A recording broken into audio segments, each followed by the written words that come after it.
Topic डालो inductance और चालू नहीं हुआ है। टॉपिक डालो इंडक्टेंस। अच्छा कोई बता सकते हो कि ये इंडक्टेंस होता क्या है? एक मिनट थोड़ा, हाँ खड़ा हो जाए। हाँ ठीक है, खड़ा तो नहीं आता। नाम पूछते तेरा तो तुम क्या बोलता, नहीं आता हमको। हाँ तो पहले क्वेश्चन सुन तो लो। रेजिस्टेंस डिफाइन कर, व्हाट इज रेजिस्टेंस। और ये नहीं आता है तो फिर आज के बाद मत पढ़ना। करंट अपोज करता है बस। दिल्ली पब्लिक स्कूल में फेल होता है कोई? ट्वेल्थ में फेल होता है? हैं? हल्का फुल्का खड़ा हो, खड़ा खड़ा। रेजिस्टेंस क्या होता है बताओ?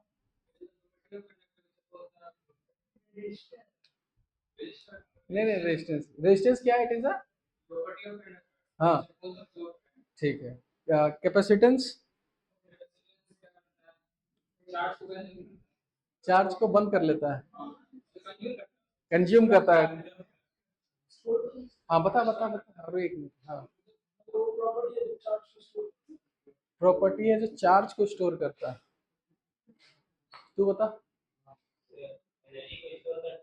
हाँ, in the form of electric field. और वो इलेक्ट्रिक फील्ड किसके कारण आता है? चार्ज के कारण। ठीक है, बैठिए। इंडक्टेंस, बैठ जा बैठ जा बैठ जा। बैठ, इंडक्टेंस इंडक्ट करता है, बहुत बढ़िया।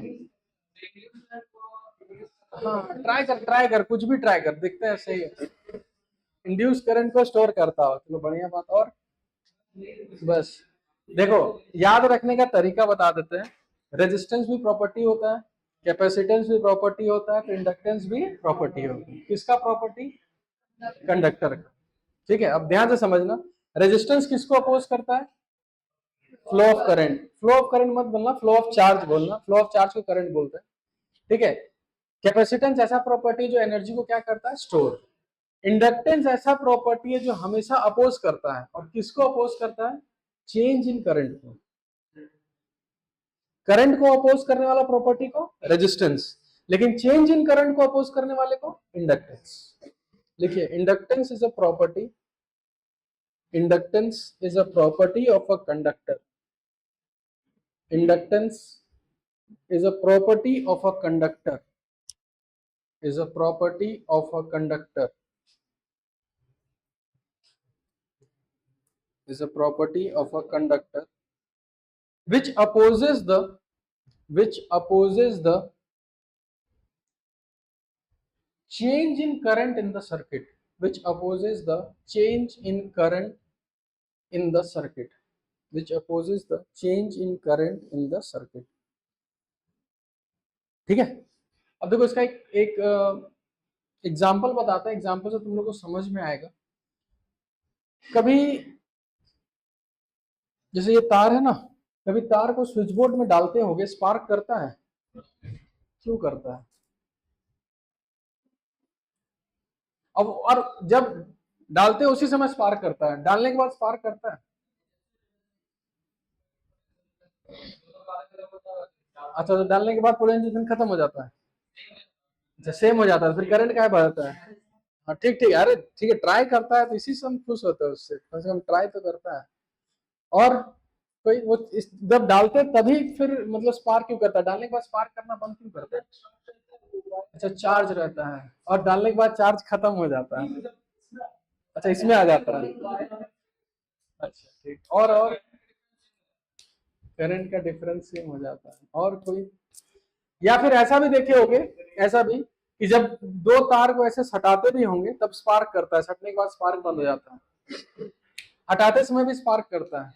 दो ही समय स्पार्क करता है, या तो जोड़ने समय या फिर हटाने समय। और इसका लॉजिक कैसे, तो समझो ध्यान से। कोई भी सर्किट मान के चलिए, सर्किट है ठीक है, एक बैटरी ले लिए और एक स्विच लगा दिए। अभी कोई सर्किट में करंट नहीं है, जैसे स्विच को क्लोज करेंगे करंट जीरो से लेकर तुरंत राइज करेगा। ठीक है। इंडक्टेंस कैसा प्रॉपर्टी है, अपोज करता है। किसको अपोज करता है, चेंज इन करंट जा रहा है उसको उससे कोई मतलब नहीं है, वो चाहता है कि करंट चेंज नहीं होना चाहिए। तो जैसे ही स्विच क्लोज करेंगे करंट जीरो से तुरंत मैक्सिमम जाएगा, उस समय करंट चेंज हुआ। अब समझो ध्यान से, अगर करंट चेंज होगा, आगे पढ़ेंगे तो करंट चेंज होगा तो आगे जाके पढ़ेंगे कि फ्लक्स चेंज होगा, क्योंकि करंट के कारण याद है मैग्नेटिक फील्ड जनरेट होगा, मैग्नेटिक फील्ड जनरेट होगा तो फ्लक्स जनरेट होगा, फ्लक्स जनरेट होगा और ईएमएफ कब प्रोड्यूस होता है, जब फ्लक्स चेंज करता है। फ्लक्स होना उससे मतलब नहीं, ईएमएफ कब प्रोड्यूस होता है, जब चेंज होता है। और वो ईएमएफ क्या करता है, हेल्प करता है कि अपोज करता है, अपोज करता है। अब हुआ क्या समझो ध्यान से, जैसे इसको क्लोज किए करंट जीरो से तुरंत मैक्सिमम हुआ, तो इंडक्टेंस क्या होता है कि ऐसा एक प्रॉपर्टी है जो चाहता नहीं कि नहीं करंट को नहीं बढ़ने देगा, तो वो क्या करता है, बैक ईएमएफ प्रोड्यूस करता है। तो बैक ईएमएफ प्रोड्यूस होने से क्या होता है कि करंट इधर बढ़ना चाह रहा है और वो उसको घटाना चाह रहा है, तभी स्पार्क होना स्टार्ट होता है। एक बार जब बैटरी इसको स्विच को क्लोज कर दिया उसके बाद करंट कांस्टेंट हो जाता है ना V बाई R, उस समय करंट चेंज होता है नहीं। जब करंट कांस्टेंट तो इंडक्टेंस बोलता है भाई अब बहो आराम से, हमको कोई दिक्कत नहीं है। वापस जब स्विच हम ओपन करेंगे उस समय क्या होगा, फिर चेंज होगा। करंट मैक्सिमम से फिर कितना आएगा, जीरो। इंडक्टेंस बोलेगा हम चेंज होने नहीं देंगे, तो उसको हेल्प करने लगता है, तो फिर उस समय स्पार्क होता है। तो इसका मतलब स्पार्क दो ही समय में होता है, कब, जब जब तुम स्विच को क्लोज करोगे या ओपन करोगे ऐसे। लेकिन जनरल आपको क्या याद रखना है कि इंडक्टेंस हमेशा सर्किट में तभी प्रेजेंट होगा जब करंट क्या होगा, चेंज हो। तो आज के बाद अभी तक हम लोग सर्किट में सिर्फ क्या पढ़ते आए थे, रेजिस्टेंस, या फिर एक क्या पढ़ते आए थे, कैपेसिटेंस। अब सर्किट में एक नया आदमी आएगा जिसको हम लोग क्या बोलेंगे, इंडक्टेंस। और ये इंडक्टेंस रोल प्ले तभी करेगा जब सर्किट में करंट चेंज हो। समझ में आया। तो वही चीज लिखा है, इंडक्टेंस हमेशा किसको अपोज करता है, चेंज इन। अगर बढ़ेगा तो बढ़ने नहीं देगा और घटेगा तो घटने नहीं देगा। अब साइंटिस्ट लोग कैसे इसको डील किया, तो वो बोला कि देखो कोई भी एक सिंपल सा लेते हैं लॉजिक कि एक इस टाइप का एक ले लेते हैं, समझाने के लिए बस एक सोलोनॉइड टाइप का ले लेते हैं और इससे एक बैटरी कनेक्ट कर लेते हैं, बस समझाने के लिए। दिमाग में खाली सोलोनॉइड मत डालना। अगर इसके अबाउट एक करंट है तो इस करंट के कारण एक मैग्नेटिक फील्ड प्रोड्यूस होगा, याद है ना मैग्नेटिक फील्ड। और इसके अंदर जो मैग्नेटिक फील्ड होगा उसके कारण एक फ्लक्स जनरेट होगा। क्या बोल सकते हैं वो फ्लक्स डायरेक्टली प्रोपोर्शनल टू आई होगा, हाँ या ना। जितना ज्यादा करंट उतना ज्यादा मैग्नेटिक फील्ड, जितना ज्यादा मैग्नेटिक फील्ड उतना ज्यादा फ्लक्स, यानी flux is directly proportional to I. तो जब इसको इक्वल टू करते हैं तो एक कांस्टेंट रखते हैं, उसी कांस्टेंट को L से डिनोट करते हैं, और इसी L को क्या बोला जाता है, इंडक्टेंस। L for inductance. ठीक है। अब अगर इसको डिफरेंशिएट करें तो यहां लिखेंगे क्या, D five by D T, L constant है, यहां लिखेंगे क्या, D I by D T, और दोनों तरफ माइनस लगा दिए, इसलिए क्योंकि इसको फिर क्या हम लिखेंगे, ईएमएफ। तो EMF is equal to minus L D I by D T. और ये जो ईएमएफ प्रोड्यूस हुआ ये किसके अबाउट प्रोड्यूस होगा, इंडक्टर के अबाउट। यहाँ जो इंडक्टर है ना ये, तो इसके अबाउट एक ईएमएफ प्रोड्यूस हो जाएगा जिसको हम बोलेंगे minus L D I by D T. ये खाली माइनस क्या शो करेगा, फिर वो अपोज करता है। समझ में आया। अभी हम बता देंगे उसको, ज्यादा मत दो, ये समझ में आया ना।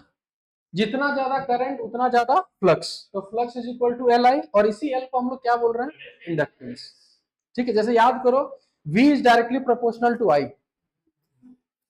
तो V is equal to I R लिखे थे, तो R को वहां क्या बोले थे, रेजिस्टेंस। उसी तरह फ्लक्स फ्लक्स जो है डायरेक्टली प्रोपोर्शनल टू I, तो यहाँ कांस्टेंट है जिसको हम लोग क्या बोल दिए, इंडक्टेंस। फिर याद करो Q is directly proportional to V, तो Q is equal to CV, तो वहां C को क्या बोले, कैपेसिटर। तीनों एकदम हुबहू सेम है। ठीक है। लास्ट में खाली याद रखना है कि जिस तरह से रेजिस्टेंस के अबाउट वोल्टेज आता है I R, V is equal to I R, capacitance के about voltage Q by C, उसी तरह इंडक्टेंस के अबाउट वोल्टेज आएगा कितना, minus L D I by D T. Minus खाली ये शो करेगा कि वो ईएमएफ हमेशा अपोज करता है, और किसको अपोज करेगा, चेंज इन करंट। इसको नोट डाउन करो, समझे पूरा कहानी। तो तीनों आदमी एकदम हुबहू सेम है, इंडक्टर, रजिस्टर, कैपेसिटर, सबका डेरिवेशन सेम, सब कुछ सेम।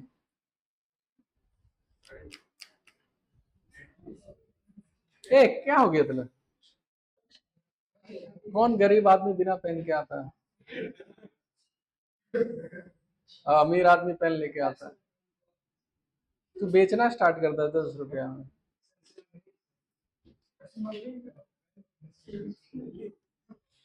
चल थोड़ा सा इंडक्टर घुसा दिमाग में, थोड़ा थोड़ा ही अभी आएगा, सब नहीं आएगा, है ना। खाली उसका थोड़ा फील लो कि वो करता क्या है। एक्चुअल में कभी ये दिखता नहीं है, ये चीज खाली मतलब हम लोग फील कर सकते हैं उस इंडक्टेंस को।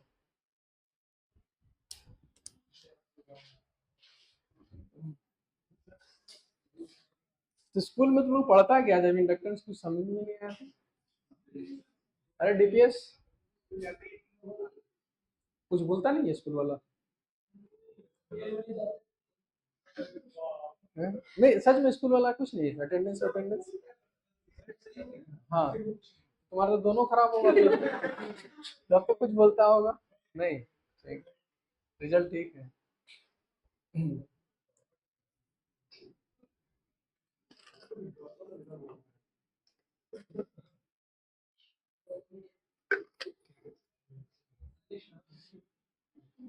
किसका मोबाइल चार्ज में है जी? है? चलो ये नोट डाउन किए यहाँ तक। चलो अब एक एग्जांपल के साथ बताते हैं। जैसे कि मान के चलो, अच्छा एल के बारे में कुछ बता देते हैं। एल का यूनिट, चलो ये सब याद है कम से कम, है ना। हेनरी नाम किस लिए पड़ा? कोई साइंटिस्ट ही होंगे, उसका टाइटल कुछ हेनरी वगैरह रहा होगा, है ना। तो जैसे कि 5 हेनरी, तो 5 H करके ऐसे लिख देना, ठीक है। चलो तो अब यहाँ पढ़ना क्या है कि मान के चलो कि एक इंडक्टर है, ठीक है, यहाँ लगा दिए, दिया हुआ L is equal to 5 henry, और इसमें करंट जा रहा है 2 एम्पियर, ठीक है। इस इंडक्टर को इस करंट से कोई लेना देना नहीं है, करंट जितना भी जाए उसको कोई मतलब नहीं है, उसको मतलब किससे होना चाहिए? Change in. तो अगर यहाँ दे रखा है कि ये करंट चेंज हो रहा है और di/dt दे रखा है 2 एम्पियर पर सेकेंड, यूनिट से भी पहचान सकते हो। कभी अगर di/dt नहीं दे रखा है, वो सीधा बोल रहा है करंट चेंज कर रहा है 2 एम्पियर पर सेकेंड, इसका मतलब क्या दिया हुआ है? di/dt। तो हम सीधा लिखेंगे ईएमएफ का वैल्यू क्या होता है? एल di/dt, ठीक है। माइनस कितना हो जाएगा? 5 और कितना 2, कितना आ गया? 10 वोल्ट। यानी कि इसके अबाउट वोल्टेज कितना है? 10 वोल्ट। माइनस खाली क्या कर रहा है? ये दिखा रहा है कि ये इसको क्या कर रहा है? अपोज। यानी अगर इसको तुम बैटरी के फॉर्म में लिखोगे तो तुम बताओ वो बैटरी कैसे लगाओगे? ऐसे लगाओगे कि ऐसे लगाओगे? पहला कि दूसरा? दूसरा वाला। करंट इधर जा रहा है तो ये इसको और हेल्प कर देगा, तो अपोज करने के लिए ये वाला होगा कि ये वाला नीचे वाला? समझ में आया? अच्छा अगर करंट चेंज ही नहीं हुआ तो di/dt 0, क्या ईएमएफ यहाँ कुछ आएगा? वो कुछ नहीं करेगा। तो करंट से उसको कोई मतलब नहीं, करंट जितना भी जाए जाने दो, लेकिन हमेशा उसको मतलब किससे रहे?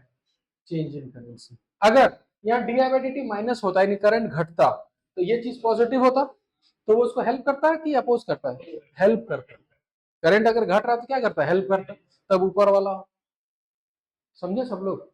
इसको भी नोट डाउन कर लो जल्दी, फिर आगे बढ़ते हैं। अब इसको न्यूमेरिकल में डालते हैं, है ना। जब न्यूमेरिकल में कैसे इसको पूछा जा सकता है। अब आप कैपेसिटर भी सीख गए, इंडक्टर भी सीख गए, और रेजिस्टेंस भी सीख गए, ठीक है। तो तीनों को जोड़ते हैं एक बार। नहीं नहीं यहाँ भी जोड़ सकते हैं, सब जगह जुड़ेगा वो, डरना नहीं है।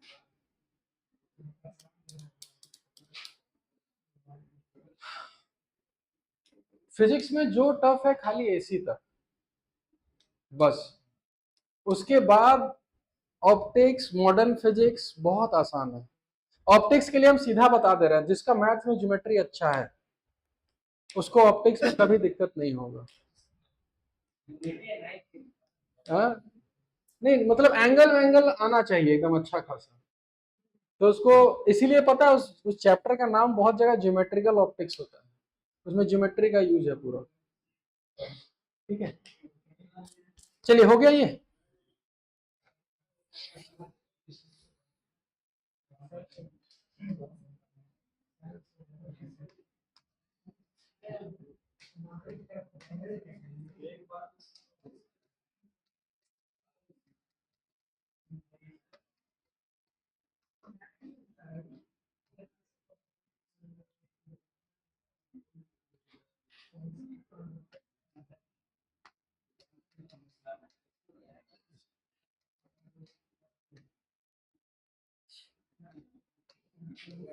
चलिए फाइंड,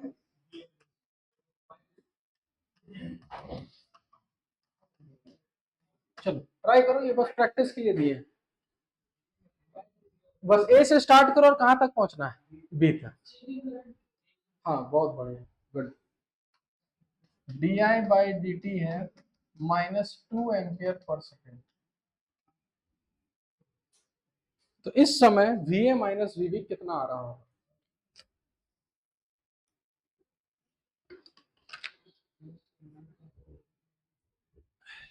इसमें खाली एक डेरिवेशन है जो बोर्ड्स के लिए बहुत इंपॉर्टेंट होता है, वो है mutual inductance of solenoid. School में कराया गया होगा, तुम स्कूल नहीं जाते? कल तो गया होगा टीचर्स डे में, नहीं गया था? लड्डू वड्डू नहीं मिला?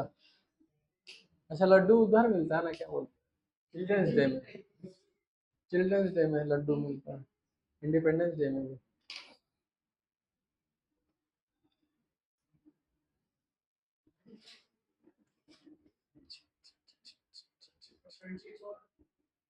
24 वोल्ट।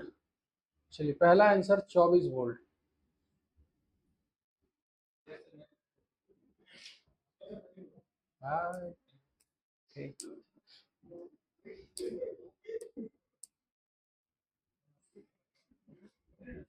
टेस्ट में बना 2-3 को क्वेश्चन बना कई। हम पूछ रहे देखो बनने के बाद गलत है उससे हमको मतलब नहीं है, हम ये बोल रहे हैं कि कम से कम अटेम्प्ट कर पाए, 3-4 हो गए। क्वेश्चन का लेवल वही रहेगा हर टेस्ट में। हाँ 5-6 भी बना लिए बहुत है उसमें। गलत ठीक कोई बात नहीं, सीखो, टेस्ट देते रहो। ठीक है चलिए बताएं फिर, बताएं। देखो इधर वीए स्टार्ट करें। अच्छा इधर जब जाएंगे तो -IR 20, इधर जाएंगे तो यार सामने वाले का चार्ज अपॉन सी, तो -20/5। इधर जब जाएंगे तो -LDI/dt -10 = VB, ये कैंसल, और VA -24 = VB, तो VA माइनस VB = 24। बहुत सुंदर, सीख गए निकालना।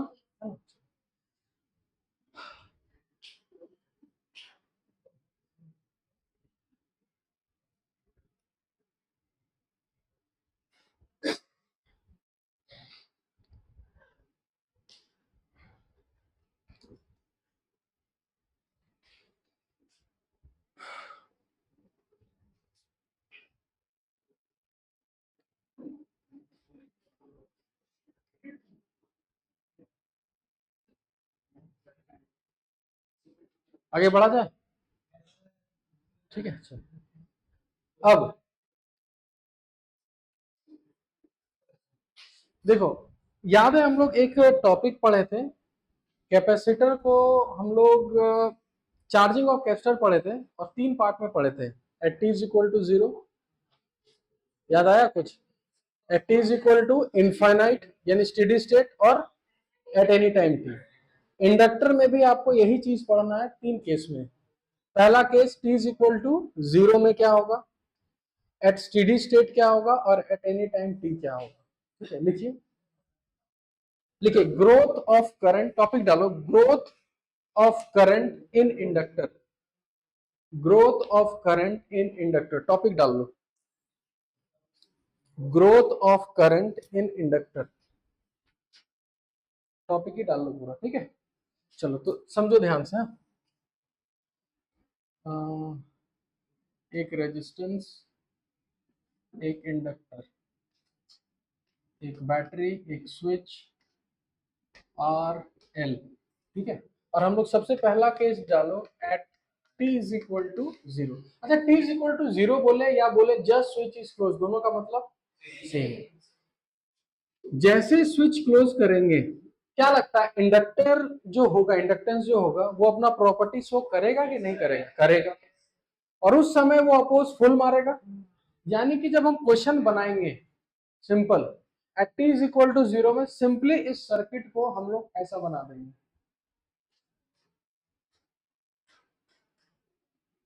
यानी ये बताओ at T is equal to zero पर इंडक्टर को शॉर्ट सर्किट करना है कि खोल देना है?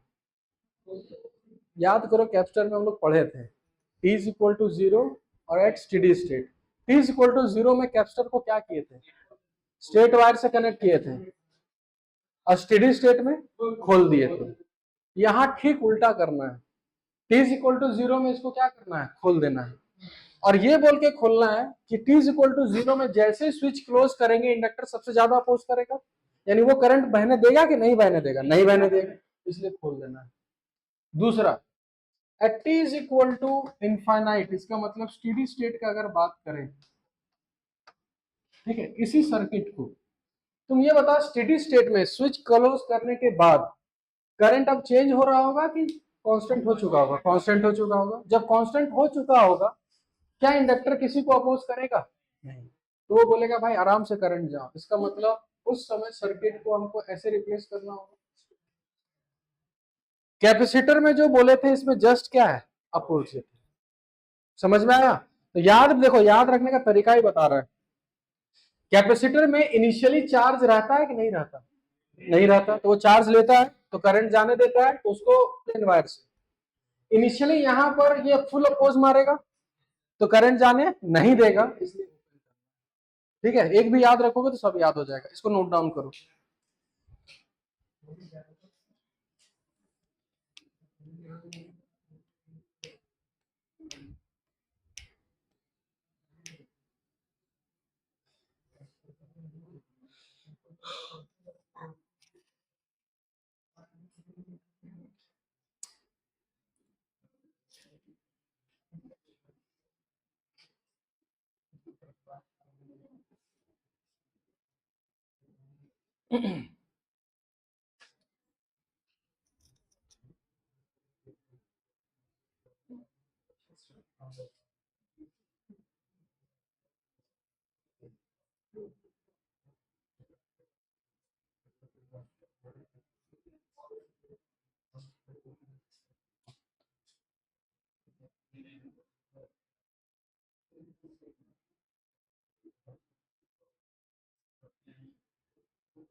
चलो नोट डाउन हो गया, जल्दी करो।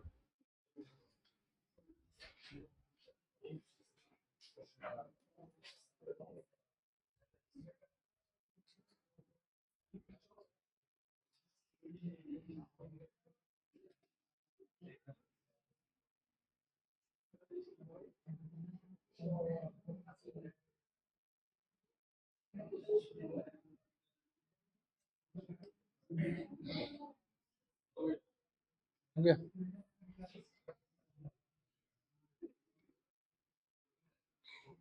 एक क्वेश्चन लिखे फिर।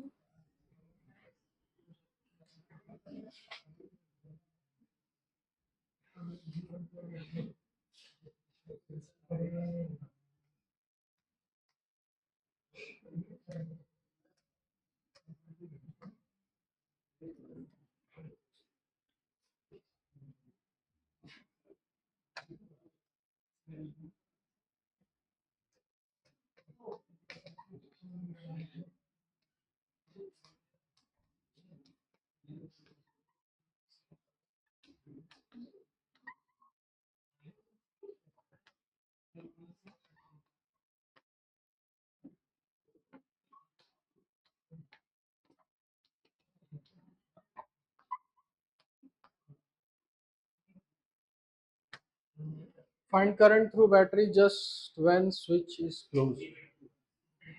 पहला। दूसरा,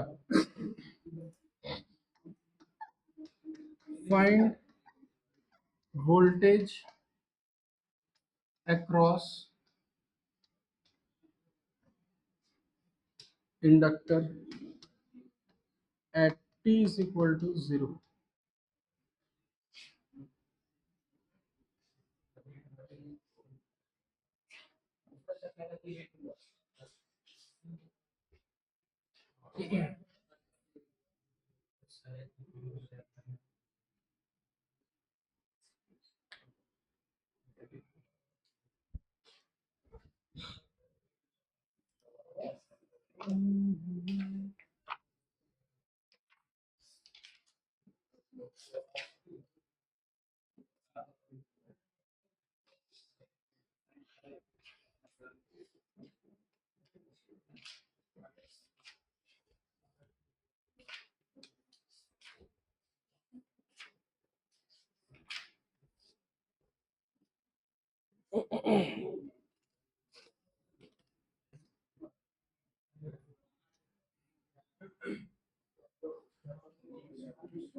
हाँ हाँ, करंट देखो तुरंत कैसे बनाना है, समझाते हैं। सबसे पहले t इक्वल टू 0 में इसको ओपन कर दो। ओपन करने के बाद ऊपर से तो करंट जाएगा नहीं, करंट इधर से जाएगा तो R और R 2R। करंट यहां से जाएगा V डिवाइडेड बाय 2 और वही करंट यहां से पार हो जाएगा। वो क्वेश्चन खत्म। अब हमको बताना है वोल्टेज अक्रॉस इंडक्टर। इंडक्टर यही लगा था, यानी हम इसको बोलते हैं ए और इसको क्या बोलते हैं बी। अच्छा, अगर ये बी है तो ये भी बी होगा, अगर ये ए है तो ये भी ए होगा, क्योंकि इसमें कोई करंट गया ही नहीं। तो जब करंट गया ही नहीं तो कोई वोल्टेज डिफरेंस नहीं आएगा। ये ए होगा तो ये भी, तो ए और बी के अबाउट कितने का डिफरेंस है, तो इसका आंसर होगा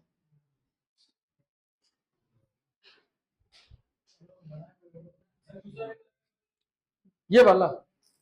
हमको इसके अबाउट डिफरेंस बताना था। ये बी तो ये वाला पॉइंट भी बी, ये ए है, इसमें कोई करंट नहीं गया तो इसको भी ए बोल सकते हैं। ये ए तो ये भी ए, ए और बी के अबाउट कितने का डिफरेंस, बी। ठीक है, एक और क्वेश्चन लिखिए। पैकेज है फेस वाला या डीसी पांडे। ऐसी वर्मा में क्वेश्चन ही नहीं है उतना। अच्छा, DC Pandey, space space space space space वाला, स्पेस वाला, स्पेस वाला मॉड्यूल कोई नहीं लाया जी। कौन?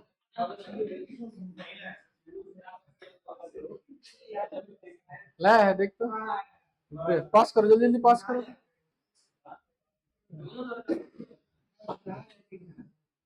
इसमें देखते हैं कुछ अच्छा क्वेश्चन होगा। Magnetism EMI।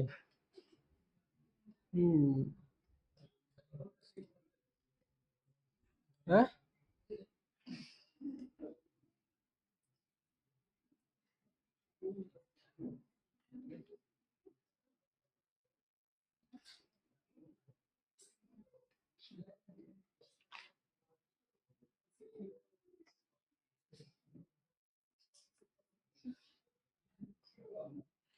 चलिए क्वेश्चन लिखो तो।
हाँ चलो, दो क्वेश्चन इसको देखो। दो, एक मिनट एक काम करो, ये ऑप्शन छोड़ो। At T is equal to zero और at T is equal to infinite, दोनों में करंट निकालना, तुरंत निकल जाएगा ऐसे।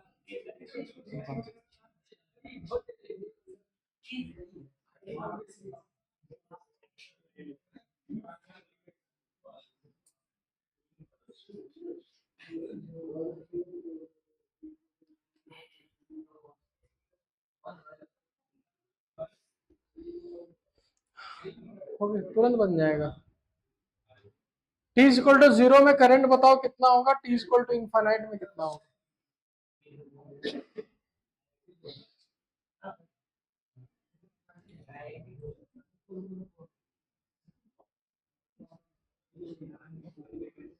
सबको बनाने दो।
हो गया, बहुत आसान है। T is equal to zero में करना क्या है, इंडक्टर को हटा देंगे और इसको प्लेन वायर से, तो ऊपर करंट जाएगा नहीं, नीचे वाला से जाएगा, तो 10/1 आंसर कितना होगा 10।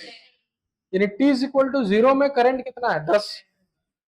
T is equal to infinite का बात करते बहुत समय बाद, नीचे वाला ओपन और ऊपर वाला प्लेन, तो करंट अब ऊपर से जाएगा, कितना हो जाएगा 5। यानी दोनों ऑप्शन सही था कि गलत, गलत था। ठीक उल्टा है। यहां तक समझ में आया। तो इंडक्टर का काम क्या हुआ, opposes the change in current. Note में एक और पॉइंट याद रखना आज के बाद, लिखो इंडक्टर, लिखो inductor stores energy, inductor stores energy in the form of, capacitor stores energy in the form of electric field. तो यहाँ जो इंडक्टर होगा वो किस फॉर्म में करेगा, मैग्नेटिक फील्ड। देखिए inductor stores energy in the form of magnetic field. ठीक है, अब एक फॉर्मूला पूछेंगे, देखते हैं कितने को याद है।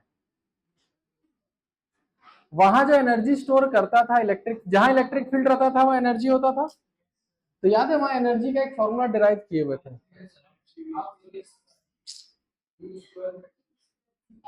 और ट्राई करो, उसके बाद फॉर्मूला ट्राई करो।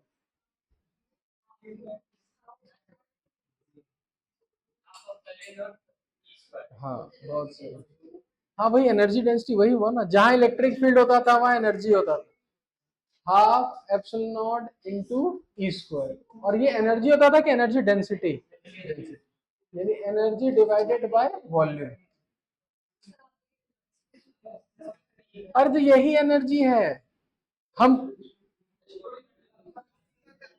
हम क्या पूछे थे कि जहां इलेक्ट्रिक फील्ड होता है वहां एनर्जी होता है, तो एनर्जी का फॉर्मूला क्या, हाफ सी वी स्क्वायर। वो एनर्जी का फॉर्मूला कहाँ है, सिर्फ कैपेसिटर पे है।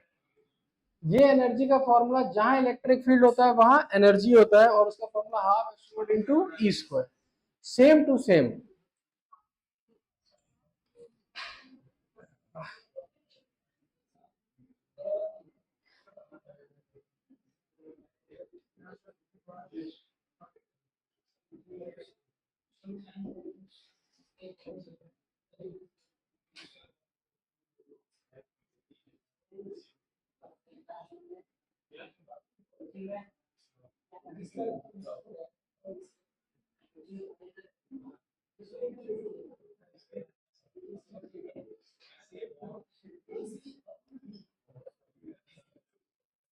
अच्छा हाँ, लिखो, लिखो एनर्जी स्टोर्ड इन, लिखो energy stored in, energy store due to magnetic field का फॉर्मूला लिखो। देखो यहीं पर सिखा देते हैं, ठीक है।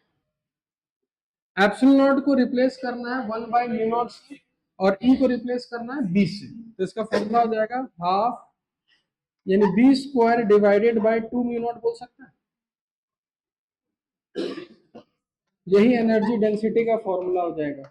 और ये एनर्जी डेंसिटी का फॉर्मूला कहां पर, इलेक्ट्रिक फील्ड की magnetic field, magnetic field.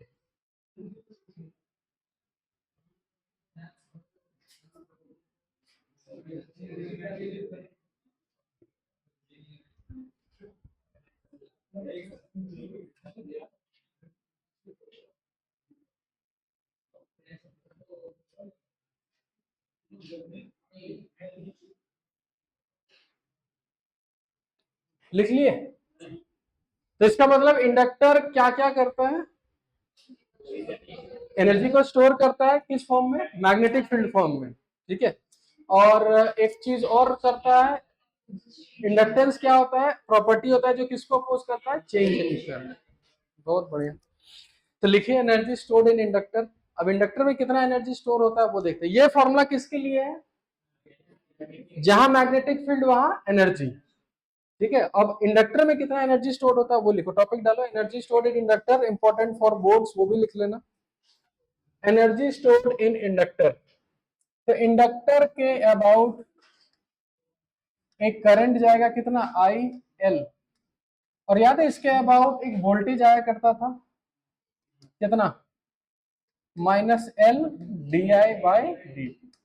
Minus खाली ये दिखाता है कि वो उसको क्या करता है, अपोज, ठीक है। बताओ तो एनर्जी का क्या फॉर्मूला हुआ करता था।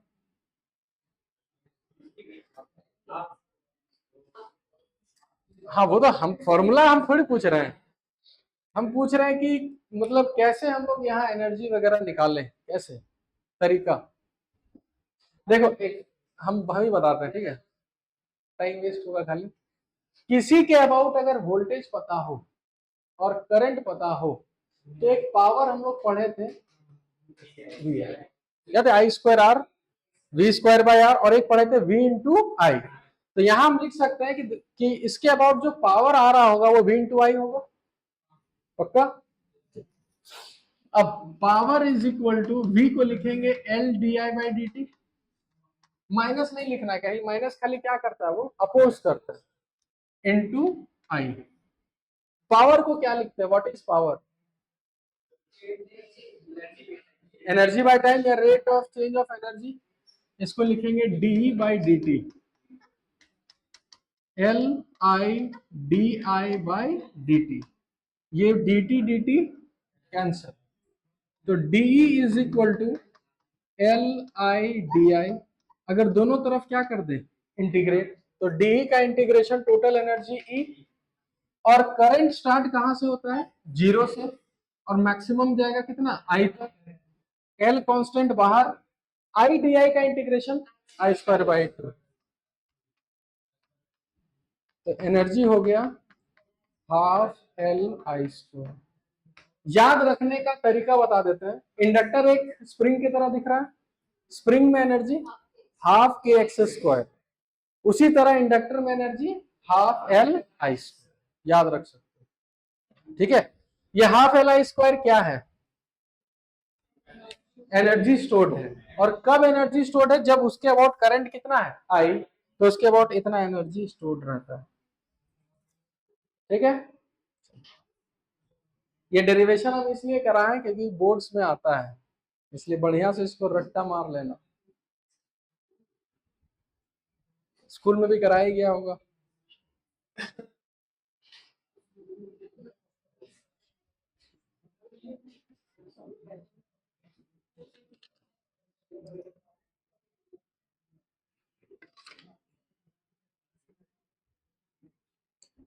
ये ट्वेल्थ बोर्ड्स कब से हैं? फरवरी के एंड में, मतलब वही 20 फरवरी से, और पहले 15 फरवरी जनवरी को। अच्छा, प्री बोर्ड कब है तुम लोग का? दिसंबर में ना, मतलब जनवरी।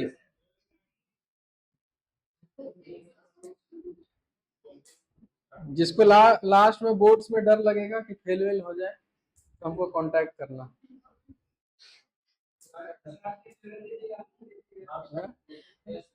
क्या? हाँ, मतलब जिसको लगेगा कि यार फेल वेल हो जाएंगे, तो लास्ट में हमको याद करना, ठीक है?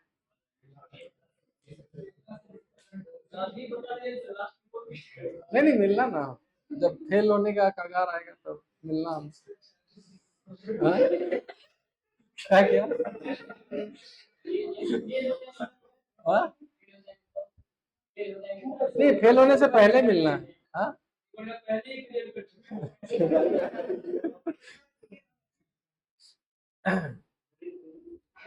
चलो चलो, इधर यहां तक हो गया। तो एनर्जी का एक फॉर्मूला हो गया, हाफ एल आई स्क्वायर। और आई क्या है वो, लिख लो वहां, I is current at steady state. I is the current at steady state.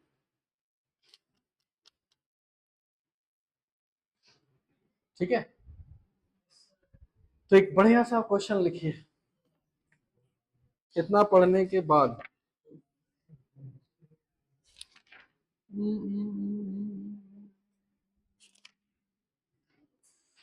हाँ,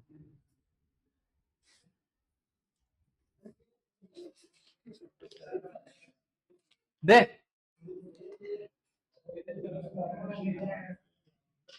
लिखिए,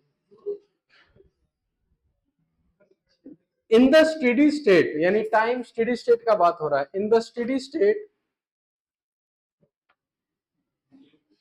the ratio of energy stored in the steady state find in the steady state find ratio of energy stored, find करना है, find the ratio of energy stored in the inductor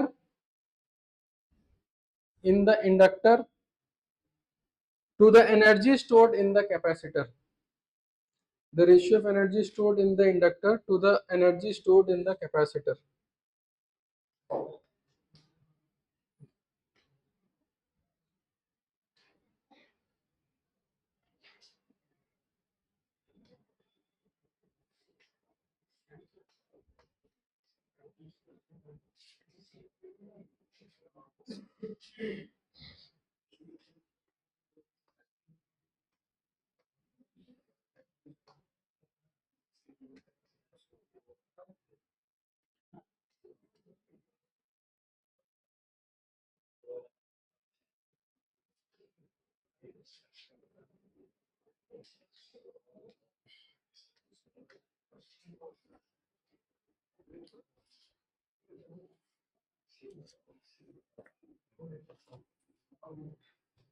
चलो, जो बना देगा उसको cold drink पिलाएंगे हम, पक्का कोल्ड ड्रिंक पिलाएंगे।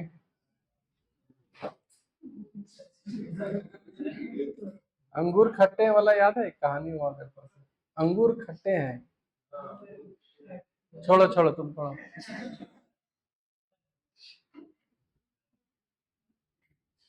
बना, तुम लोग तुम लोग भी क्या याद रखेगा, 5 मिनट का भी समय दे दिए। चलो, ये क्या आ गया जी? हाँ, एकदम दया दिखा रहा है एकदम। पता नहीं ये क्या आ गया, रहने दो। लो, 5 मिनट एकदम दिए समय देकर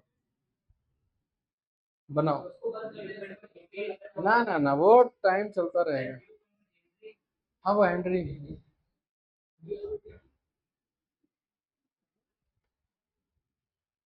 और कुछ नहीं दिया है। अगर कुछ चाहिए तो जो मन करे मांग लिया करो।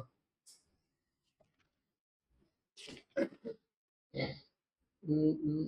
हम भी देख लेते हैं, नहीं तो बस बोलेगा लास्ट में कहीं गलती हो गया तो 0.11 4 वोल्ट 3 2।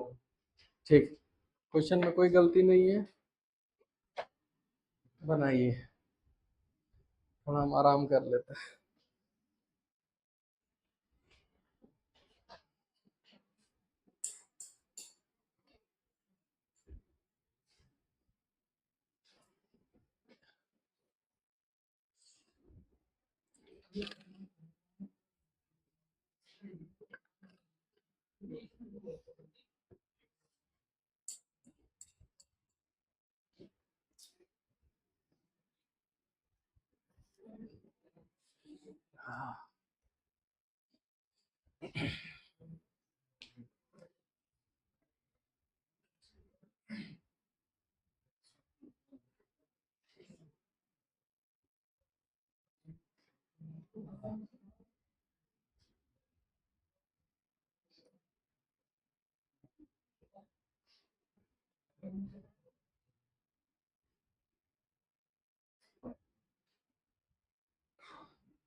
हाँ, ऑप्शन नहीं दोगे।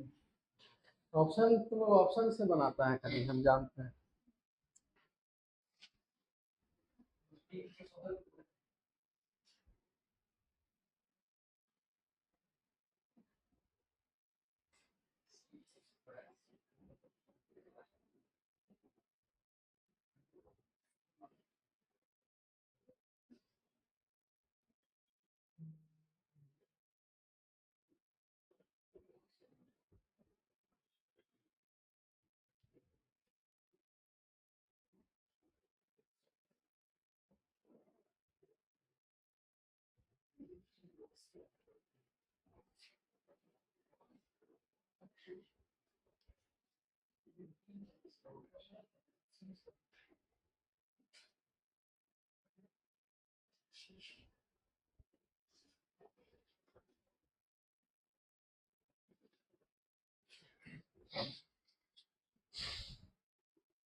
हो गया।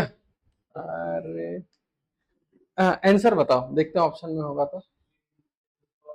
हाँ, 16 × 10⁻⁵।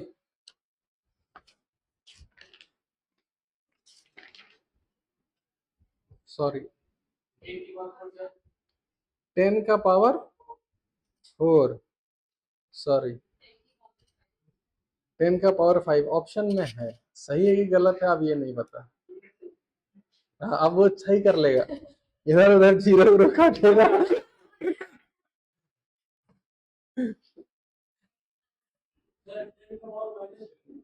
10⁻⁻। हाँ, ये भी ऑप्शन में है। चलो,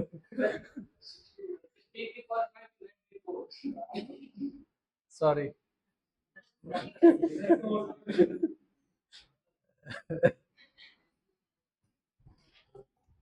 4 मिनट हो गया, कोई नहीं, 1 मिनट और है, सोचो।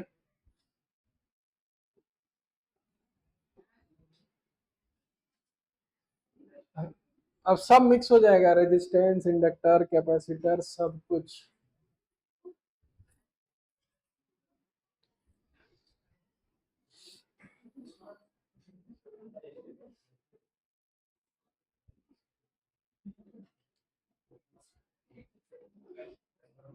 हाँ,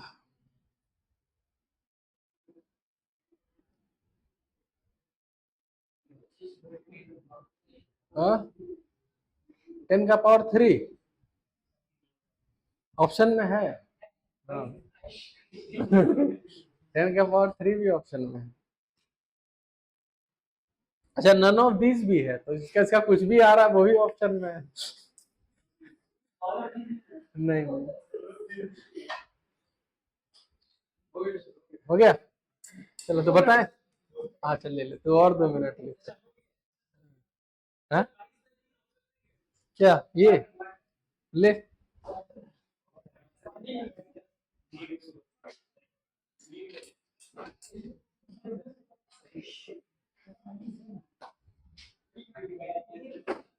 चलो बताएं फिर। चलो ठीक। तो सबसे पहले हमको, हाँ नहीं है, नन ऑफ दीज है। हाँ चलो देख लेते हैं, हो सके नन ऑफ दीज भी आंसर हो सकता है, होने को कुछ भी हो सकता है। तो सबसे पहले कब का बात कर रहा है, स्टेडी स्टेट ना। सबसे पहले इस रेजिस्टेंस का यहाँ कोई काम नहीं है, इस रेजिस्टेंस को ऐसे ही हटा देना है, ये बोल के कि ये दोनों पॉइंट सेम है, हटा दिया पक्का। तो ये वायर सेम पोटेंशियल पे और इससे कनेक्टेड था, तो ये ऐसे ही बेवकूफ बनाने के लिए उधर दिया था, उसको हटा दिए। अब टी, अगर हम स्टेडी स्टेट का बात कर रहे हैं तो स्टेडी स्टेट में ये वाला चीज, हाँ देख लेते हैं, इतना आंसर अपना बदलेगा तब तक हो गया। अच्छा ठीक, तेरा फर्स्ट ऑप्शन क्या आया था? ठीक है, दूसरा ऑप्शन क्या था? हाँ तो ऑप्शन में था तो वही टिक करता था।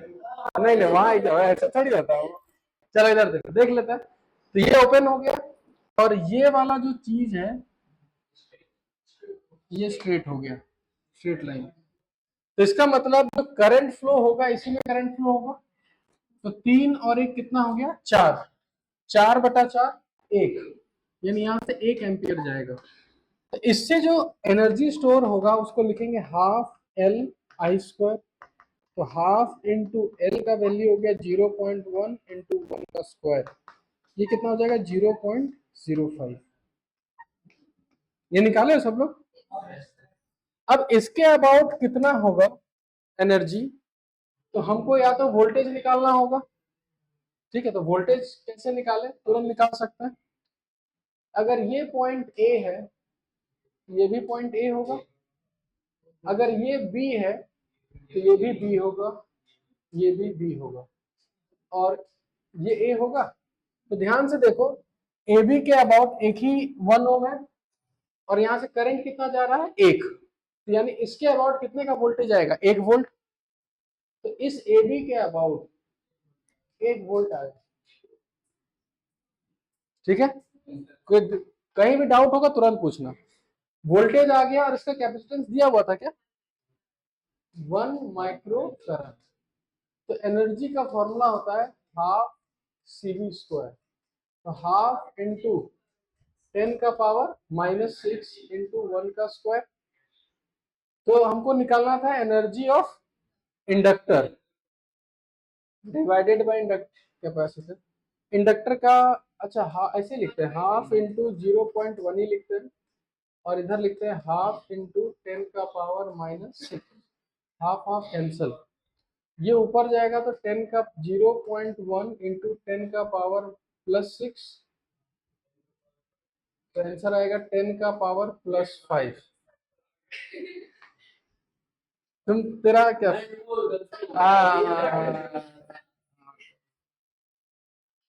तब बताओ। इस तरह क्वेश्चन ऐसे ही आएगा, आपको सारा नॉलेज होना चाहिए कैपेसिटर का, इंडक्टर का। अब इसमें कुछ ऐसा है जो नहीं पढ़ा हुआ था, बस रिवाइज प्रैक्टिस का जरूरत है। चलो इसको नोट डाउन करो,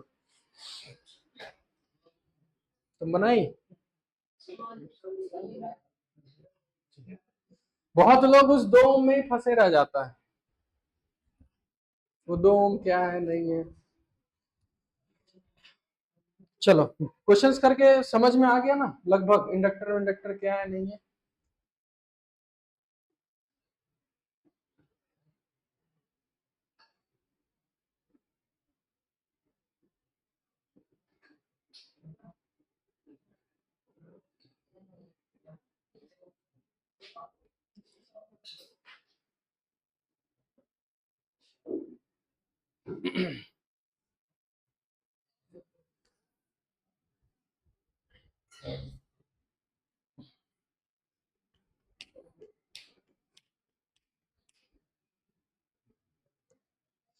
चलो यहाँ तक नोट डाउन करो जल्दी।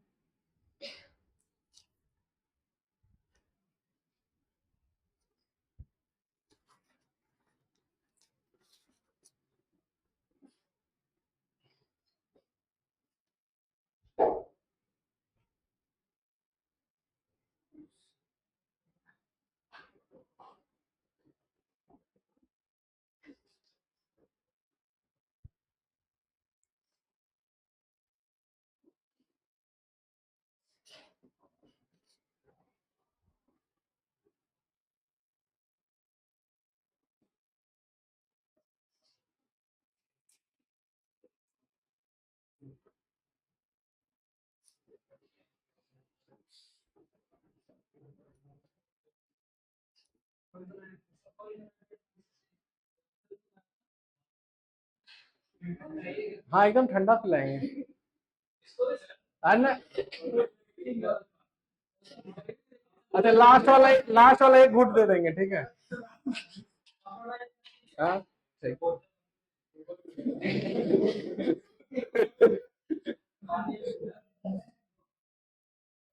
चलो नोट डाउन हो गया। अब लिखिए current eight any time T इन इंडक्टर। अब किसी भी टी टाइम पे अगर करंट बताना हो,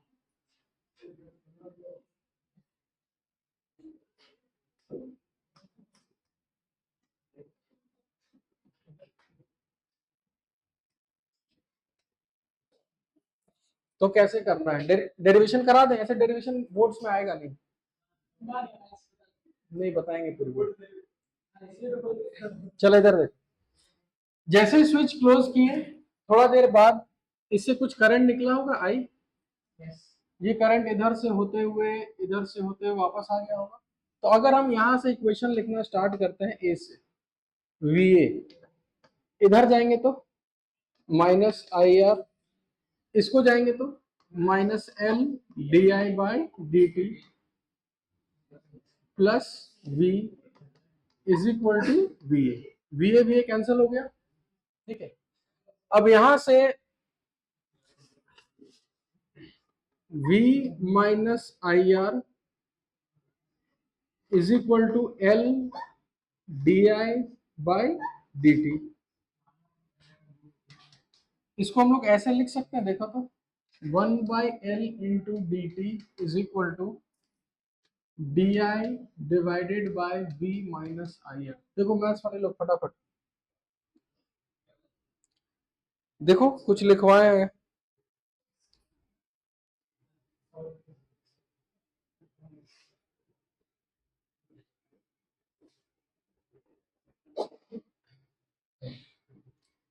ठीक है ना, ये यहां से यहां लिख सकते हैं कि नहीं लिख सकते? पक्का ना? दोनों तरफ क्या कर दिए?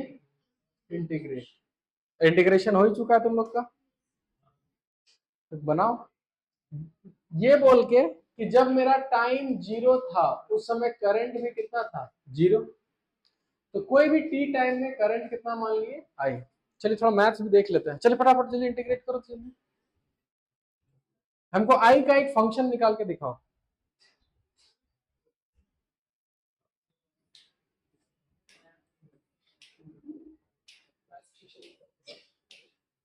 चलिए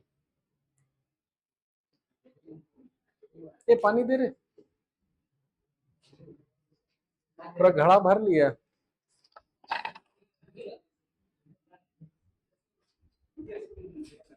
हो गया,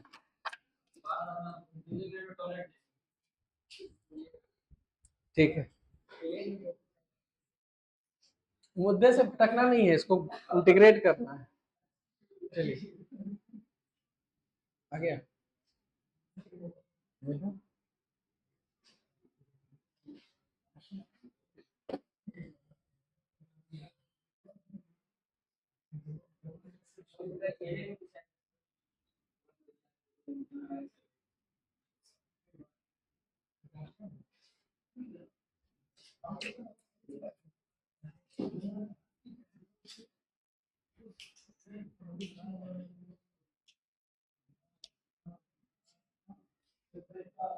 कुछ भी कर देता हूँ,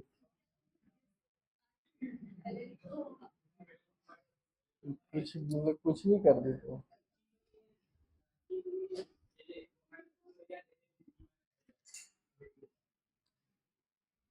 और कौन कौन आंसर निकाला? चलिए इंटीग्रेशन बताते हैं कैसे करते हैं, सीख लो। सबसे पहले इंटीग्रेशन में सर सब्स्टिट्यूशन पढ़ाए होंगे। अच्छा सेम ही चीज है, चलो सेम ही चीज करते हैं। तो यहाँ लिखते हैं टी बाई एल, डायरेक्ट लिख देते हैं, इज इक्वल टू इधर क्या लिखेंगे बताओ? L N V minus I R divided by minus R पूरा। चलो ठीक है, तब डिवाइडेड बाय ऐसे, चलो ठीक है लिख लिए, माइनस आर इधर आ गया, इज इक्वल टू, ठीक है। अब ln वगैरह हटाने हटाने के लिए ठीक है। हाँ? अच्छा लिमिट भी डालना है ना, लिमिट यहाँ कहां से कहां तक,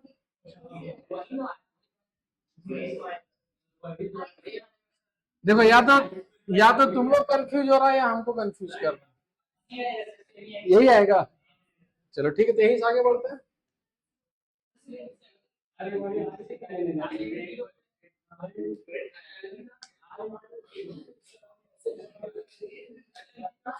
देखो तुम लोग लव लो और फाइनल बताओ करना क्या है, यही यही है, यही लिमिट पुट करना है। तो फिर बताओ क्या करें, इसको मिटाते हैं फिर,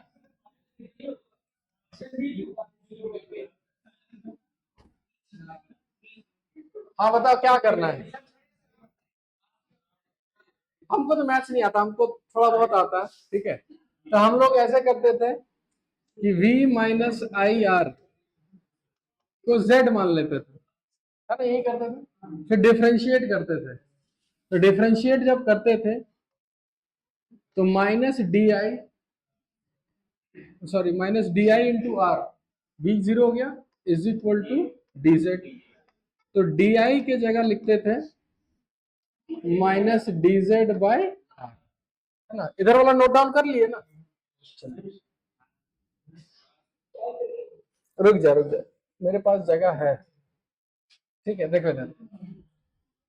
तो यही, अच्छा अब जब सब्स्टिट्यूशन करते हैं तो लिमिट भी चेंज होता है, ठीक है। तो इसको लिखते हैं, इधर तो डायरेक्ट लिख देते हैं T by L is equal to integration of minus D Z by R, by R बाहर आ जाएगा, डायरेक्ट इधर भेज देते हैं, ठीक है, divided by v minus I are को कितना लिखेंगे z। जब करंट जीरो था तो z का वैल्यू हो जाएगा v, और जब i रहेगा तो यहां हो जाएगा v माइनस आई आर, ठीक है। माइनस इधर आ गया तो minus R T by L is equal to L N Z, और एल एन जेड में जब लिमिट डालेंगे तो L N A by B direct लिख देते हैं। तो ये पूरा एल एन के अंदर रहेगा v minus I R by V, ठीक है, ठीक है, ठीक है, जैसे चल रहा है चलने देते हैं, है ना। फिर एक्सपोनेंशियल ले लेते हैं, e to the power minus R T by L is equal to v minus I R by V, v इधर आ जाएगा, v E sorry v e का power minus R T by L is equal to v minus I are.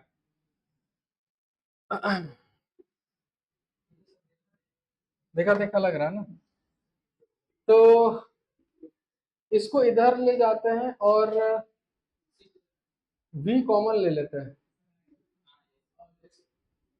1 minus E to the power minus R T by L, और इधर I R हो जाएगा, are को इधर ले आते हैं तो final I is equal to V by R 1 minus E to the power minus R T by L,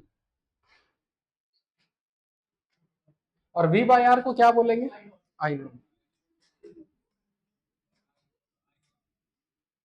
ये कुछ फॉर्मूला देखा देखा लग ही रहा होगा, कहाँ, चार्ज वाला, q is equal to Q naught 1 minus E to the power minus T by tau, यानी इसको उसी तरीके से सजा के लिखते हैं, I naught 1 minus E to the power minus T by tau. बताओ तो टाउ यहाँ क्या हो गया फिर, आर बाई एल नहीं, एल बाई आर, समझे। ये सब कोई फायदा नहीं है, ठीक है। लास्ट का ये जो है आई नॉट क्या है यहाँ, याद करिए वहां क्यू नॉट क्या था, चार्ज एट स्टेडी स्टेट, तो ये भी करंट होगा कहाँ का, स्टेडी स्टेट होगा, ठीक है, लिख लो फटाफट। करंट एट स्टेडी स्टेट,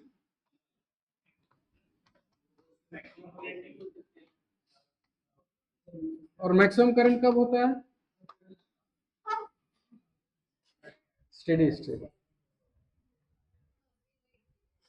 दिखा? हाँ हो गया। हाँ हाँ हाँ वही।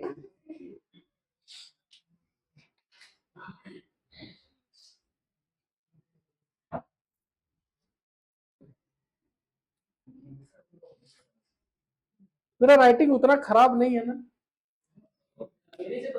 हाँ?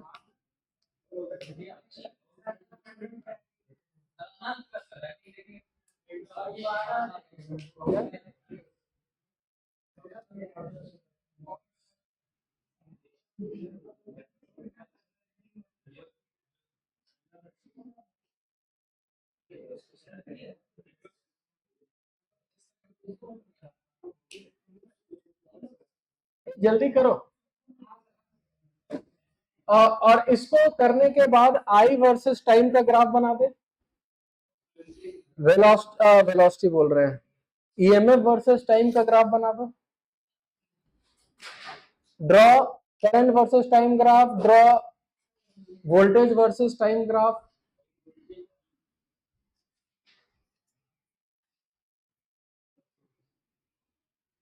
छोटा छोटा बनाओ, आई versus time graph, voltage across inductor versus time graph.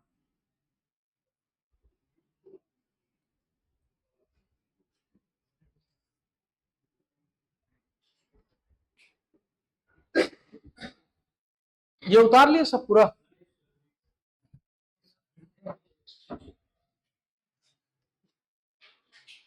एक क्लास और लगेगा हम लोग का यानी कल।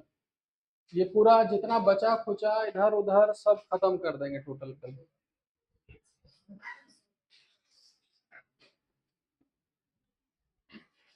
ठीक है, कल ईएमआई खत्म, एसी चालू, एसी के लिए 2 3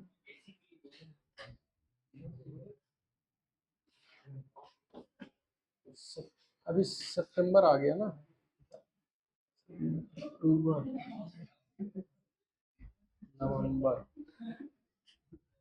फिर जब दुर्गा पूजा में आना बंद कर दोगे तुम लोग?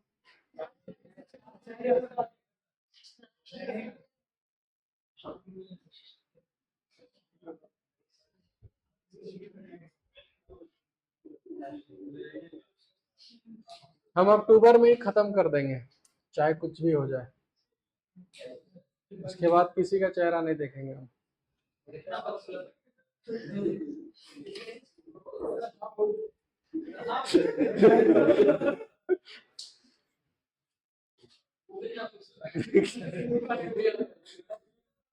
चल चल इधर जल्दी कर, उतार लिए इतना तो उतार लिए होगे। चलिए, तो मेरे पास फाइनल एक करंट का इक्वेशन हुआ, टी बाई टाउ, और टाउ हो गया एल डिवाइडेड बाय आर। ठीक है, और अच्छा जब हमको वोल्टेज अबाउट इंडक्टर निकालना हुआ करता था तो वोल्टेज क्या होता है याद है? Minus L D I by D T. तो माइनस एल, इसको डिफ्रेंशिएट करो जल्दी, क्या आएगा? आई नॉट का आई नॉट ही रहेगा, 1 का differentiation 0, minus E to the power minus T by tau. Tau मतलब कितना हो गया? L by R into R by L. L L क्या हो गया? कैंसल, तो is equal to minus minus plus I naught into R E to the power minus P R L by L. अच्छा I naught into are को फिर क्या बोल सकते हैं? वी नॉट, याद है I into R, V naught E to the power minus T R by L, जिसको लिख सकते हैं V naught E to the power minus T by tau. ठीक है, देखो इसका ग्राफ करंट वाले का ग्राफ खाली एनालाइज करके बना लेना, या फिर जानते भी होगे इंडक्टर में स्टार्टिंग में करंट जीरो होगा, बहने नहीं देगा, और लास्ट में कांस्टेंट हो जाएगा। बस जीरो से उठा के ऐसे कांस्टेंट कर देना, खत्म। उसके बाद voltage inductor versus time T, E to the power कैसा है, डिग्री माइनस एक्स है, यानी स्टार्टिंग में वोल्टेज भी होगा और धीरे धीरे वो घटेगा, और घटते घटते घटते घटते कितना हो जाएगा, जीरो। लेकिन जीरो कहां जाके होगा, इनफाइनाइट।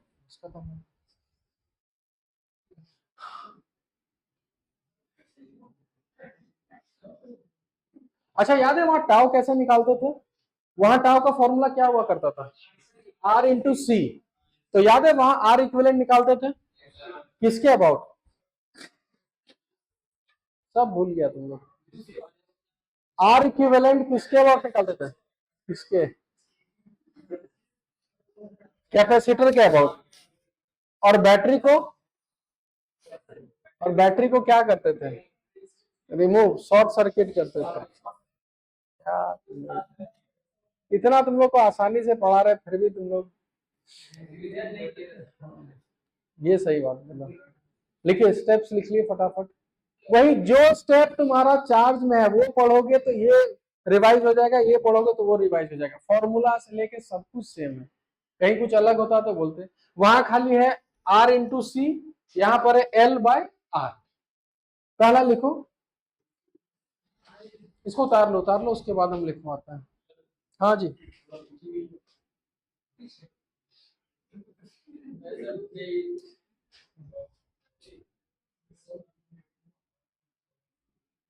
तुम दिखाई देता है तुमको बढ़िया से,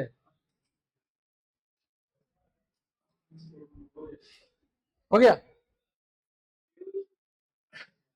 हो गया?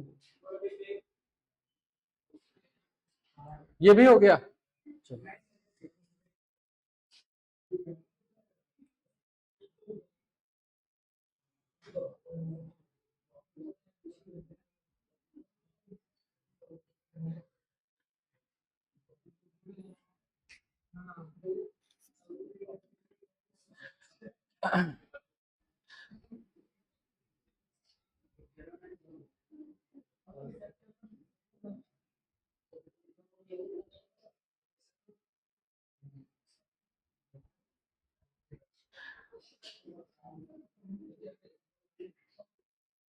चलो हो गया। लिखिए स्टेप वन, फाइंड, पहले लिखो find current at steady state, find current at steady state, bracket में लिखना आई नॉट, उसी वही आई नॉट है। Find current at steady state, और कैसे निकालते हैं अब ये डिस्कस नहीं करेंगे, ठीक है। Find current at steady state, steady state में इंडक्टर को क्या करते हैं, स्टेडी स्टेट में इंडक्टर को प्लेन वायर कर, तो उससे करंट जितना जाएगा वो क्या हो गया, आई नॉट। लिख लो आई नॉट, लिख लो I naught is the current about inductor, current about inductor at steady state. ये बैटरी वाला करंट नहीं है, ये कौन सा करंट है, इंडक्टर वाला, ठीक है। दूसरा, find R equivalent about inductor, find R equivalent about inductor, find R equivalent about inductor, ठीक है। And short circuit the battery, उसी में लिखो and short circuit the battery, battery को शॉर्ट सर्किट कर देना है, यानी प्लेन वायर से रिप्लेस,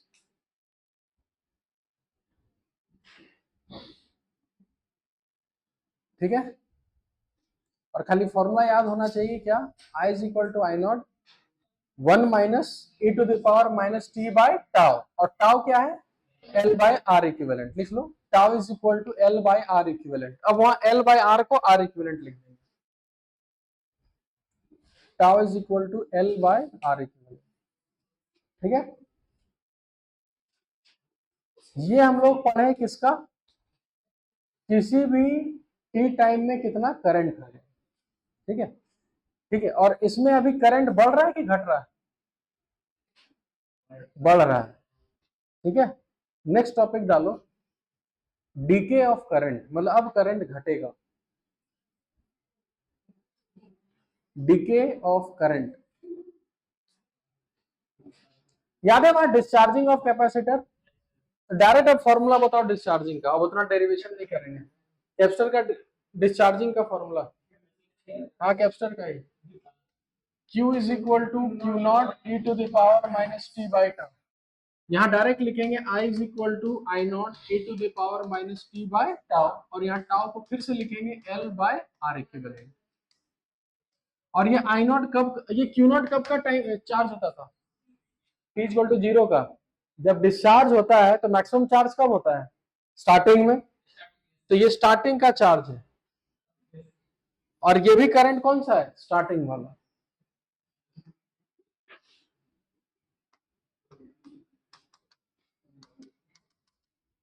चलो एक क्वेश्चन कर लेते हैं, थोड़ा क्लियर हो जाएगा।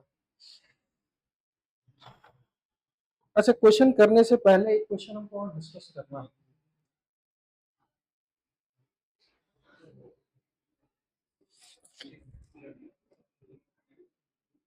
या एक क्वेश्चन कर लेते हैं।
क्वेश्चन लिखो, लिखो कॉइल ऑफ इंडक्टेंस बना देते हैं, ठीक है। हाँ क्वेश्चन है, बनाओ जल्दी।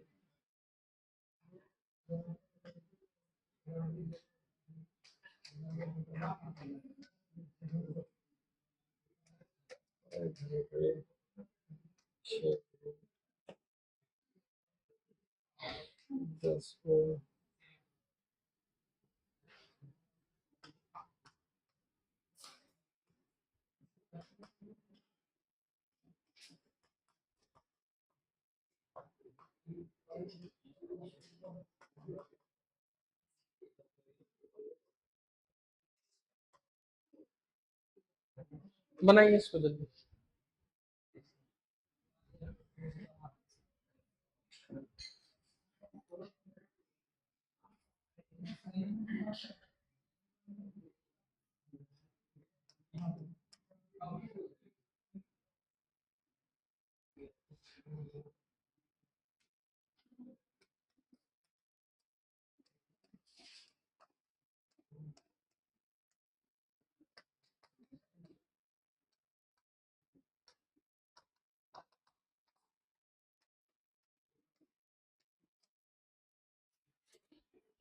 चलिए इसको जल्दी बनाइए, एक क्वेश्चन और डिस्कस करेंगे अगर टाइम बचा तो।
वो निकाला कि ये?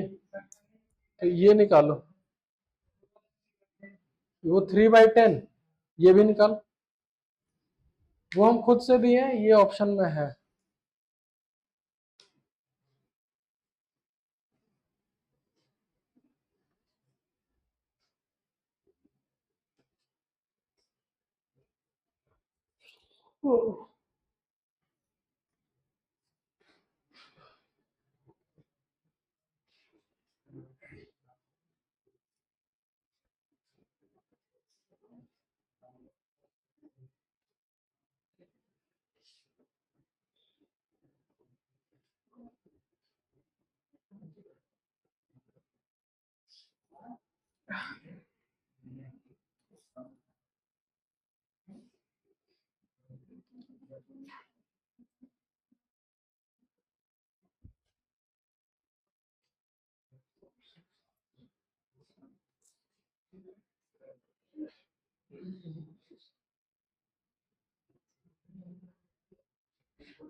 इसका 6 देखते हैं, 6 ऑप्शन में नहीं है। 3/10 यानी 0.3, वो भी ऑप्शन में नहीं है।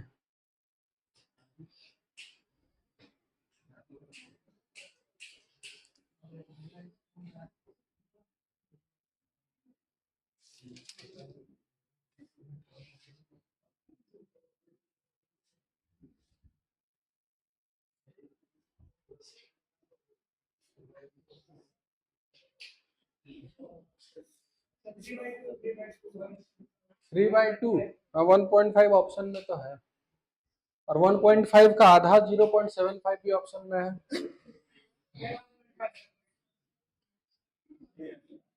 नहीं है, बना लेंगे क्या। चलो सबसे पहले करंट का इक्वेशन होता है I is equal to I naught 1 minus E to the power minus T by tau. चलिए टाउ निकाल लेते हैं। Tau is equal to L/R, यही है। 1/2 का मतलब कितना हो गया, 0.5। ठीक है, तो I इज इक्वल, अच्छा आई नॉट कौन सा करंट था, स्टेडी स्टेट प्लेन वायर। तो प्लेन वायर से अगर रिप्लेस करेंगे तो 6/10, 6/10 का मतलब 0.6, 1 minus E to the power minus T by tau. Tau कितना है 0.5, मतलब -2t लिख दे डायरेक्ट, यही इक्वेशन आ गया। अब हमको टाइम दे रखा है कितना, ln√2। तो मैथ्स के हिसाब से 0.61 minus E to the power -2 into ln√2, यही होगा ना। सॉल्व कर सकते हैं ना, बताओ फिर। हाँ करें, तो हमको जहां तक पता है कि 2 इसका पावर में चला जाएगा तो वो 2 हो जाएगा। तो 0.6 इंटू 1 माइनस ई का पावर ln2, और ई का पावर ln2 को सिर्फ 2 लिख सकते हैं। अच्छा कहाँ, अच्छा माइनस है ना ये,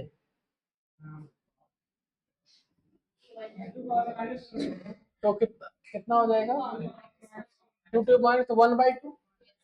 तो इसको डायरेक्ट हम यहाँ मिटा के 1/2 लिख दें सीधा।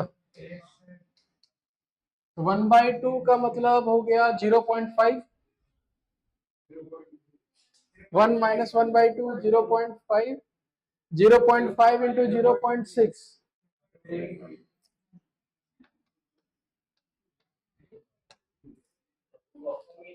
हाँ 1 मिनट, हम पहले कैलकुलेशन देख लेते हैं।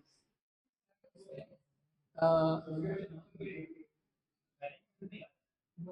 अच्छा ये तो करंट निकाला है ना, करंट आया 0.3, ठीक है। वोल्टेज, वोल्टेज का ऑप्शन दिया हुआ था। अच्छा करंट का ये निकला ना, कहाँ गया? अच्छा वोल्टेज का तो डायरेक्ट, अच्छा वोल्टेज का अगर फॉर्मूला भूल भी जाओ तो करना क्या है, इसको क्या करेंगे, डिफरेंशिएट। तो डिफरेंशिएट करेंगे तो D I by D t आ जाएगा 0.61 का differentiation 0 minus E to the power -2t into -2, यही होगा। ये माइनस माइनस प्लस 0.6 इंटू 2 हो जाएगा 1.2 e to the power -2t, 1.2 e to the power -2 ln√2। इसका पूरा वैल्यू कितना है, इसका पूरा वैल्यू कितना आया था? नहीं नहीं, -1/2 ना, तो 1.2 का आधा कितना हो गया, 0.6 है ऑप्शन में ना, ये भी ऑप्शन में। तो हम लोग, अच्छा एक मिनट एक मिनट एक मिनट, ये तो खाली हम लोग क्या निकाले, D I by D T. Voltage होता है L D I by D T, तो 5 इंटू 0.6 कितना आ जाएगा, ये ऑप्शन में है, 3 है आंसर। देख लेते हैं 23, देख लेते हो सके कैलकुलेशन मिस्टेक हुआ होगा, मेरा मैथ्स बहुत कमजोर रहा है बचपन से। अरे इसका आंसर की कहाँ रहता है, ये पीछे।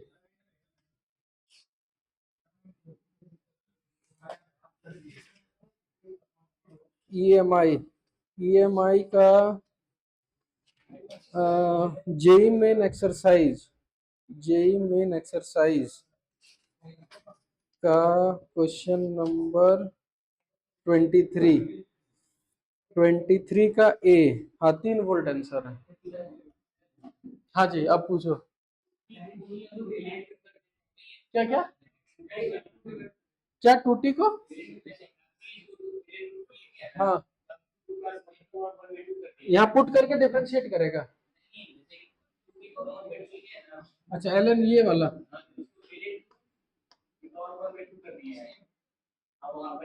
हाँ इसको,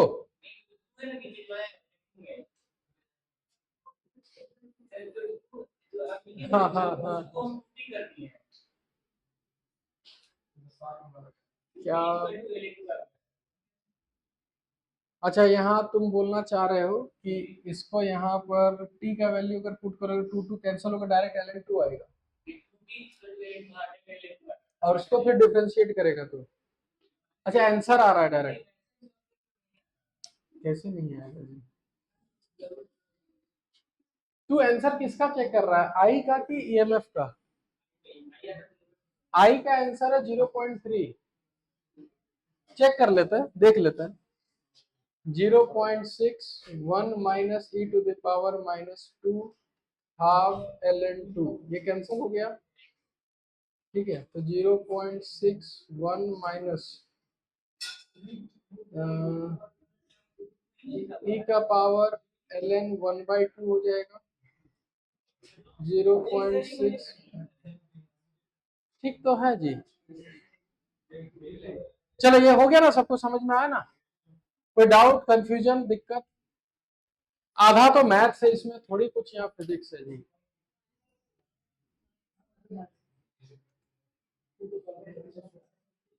ठीक है, कैलकुलेशन में अगर दिक्कत हो रहा है तो उससे कोई बड़ा प्रॉब्लम नहीं है, वो मैथ्स का पार्ट है। अच्छा चलो एक क्वेश्चन डिस्कस कर लेते हैं, जल्दी खत्म करो इसको, ये क्वेश्चन बहुत मजेदार क्वेश्चन है, ठीक है डिस्कस करें, चलो।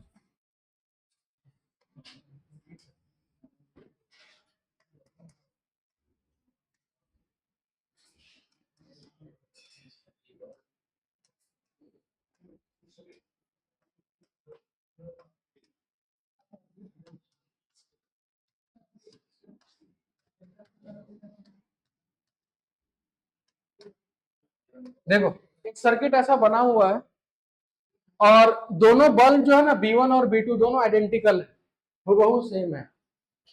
ऊपर को इंडक्टर से कनेक्ट किया, नीचे को रेजिस्टेंस और बैटरी है, ठीक है। जैसे ही स्विच क्लोज करेंगे, ठीक है, आराम से समझना, B1 और B2 एक साथ जलेगा, पहला ऑप्शन। B1 पहले जलेगा, B2 बाद में, दूसरा ऑप्शन। B2 पहले जलेगा, B1 बाद में। क्या होना चाहिए?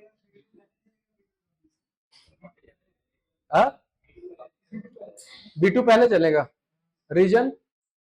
क्योंकि जैसे ही स्विच क्लोज करेंगे, रेजिस्टेंस तो अपोज करेगा नहीं, तो इसमें करंट बहेगा।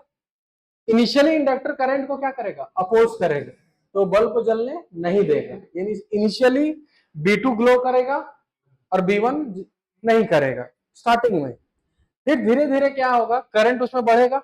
इंडक्टर में याद है ग्रोथ ऑफ करंट, लास्ट में, ठीक है, दोनों बराबर जलेगा, दोनों सेम ग्लो करेगा, कि B1 ज्यादा करेगा या B2 ज्यादा करेगा? पक्का ना? क्योंकि जब स्टेडी स्टेट हो गया तो इसको प्लेन वायर से रिप्लेस करेंगे, तो टोटल वोल्टेज भी मिलेगा उसको, इसमें रेजिस्टेंस भी है और बल्ब भी है, तो ये वोल्टेज सब उसको मिलेगा कि बटेगा? बटेगा। यानी कि इसमें होगा क्या? सबसे पहले कौन जलेगा? B1, sorry B2। सबसे पहले B2 जला, B1 बंद हुआ, फिर धीरे धीरे धीरे, अच्छा B1, सॉरी एक चीज और, B2 का ग्लो बढ़ेगा घटेगा कि कांस्टेंट रहेगा?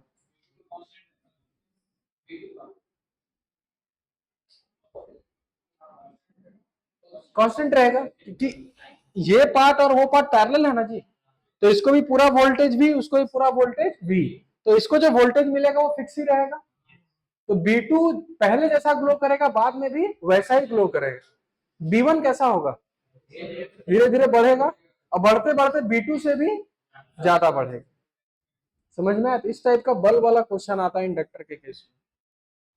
समझे? तो लिख लो वहां पर, B2 will glow first, B2 will glow first,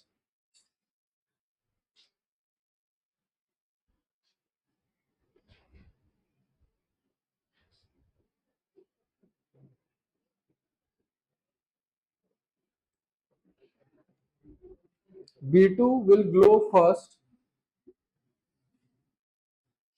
and finally,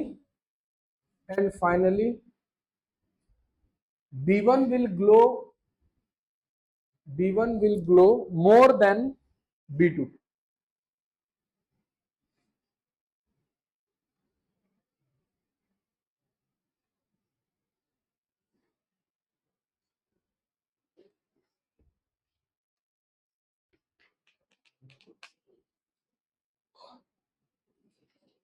समझे सब लोग?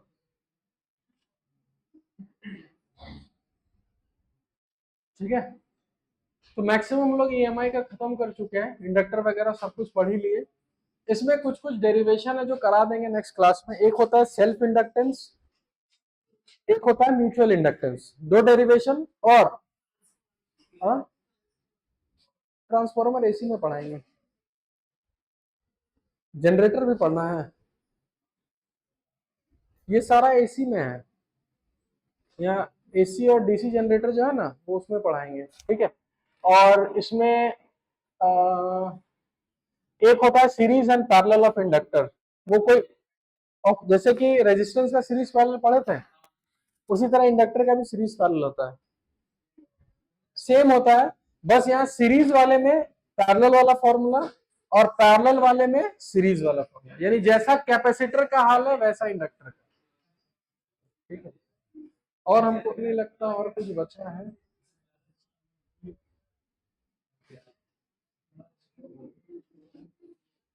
और ऑलमोस्ट खत्म हो गया सारा।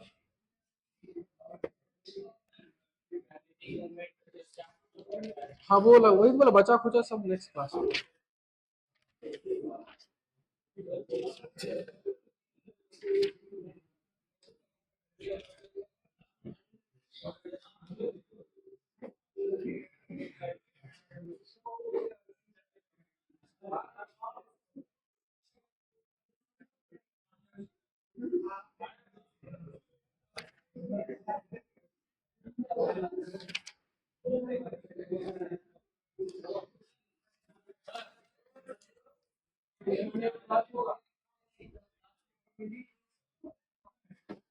इस ट्यूसडे